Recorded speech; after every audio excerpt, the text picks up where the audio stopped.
टर्मपासून उदगीर विधानसभेची जर परिस्थिती पाहिली तर संपूर्ण उदगीर विधानसभेला भ्रष्टाचारानं ग्रासलेला आहे. उदगीर विधानसभेतील अंतर्गत कोणताही डांबर रस्ता 4 ते 5 महिन्याच्या वर टिकत नाही. हा वर्ल्ड रेकॉर्ड उदगीर विधानसभेत झाला.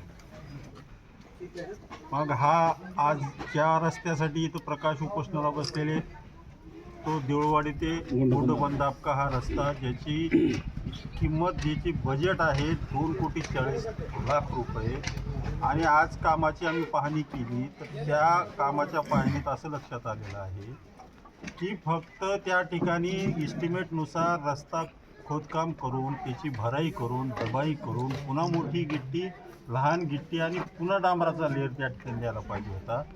कुठलंच काही काम केलेलं नाही. फक्त रस्ता वरच्यावर लेवल करून त्याच्यावर दगडं टाकून गिट्टी अंतरून रस्ता करण्यात आलेला आहे.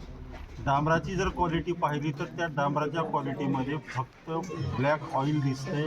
डांबराचा कुठेही लवलेश दिसत नाही. म्हणजे 2,40,00,000 हा रस्ता कुठेतरी 5-25 लाखामध्ये करून एका रस्त्यामध्ये 1.5 2 कोटी खाण्याचा रेकॉर्ड या ठिकाणी उदगीर विधानसभेमध्ये या देऊळवाडी रस्त्याला केला.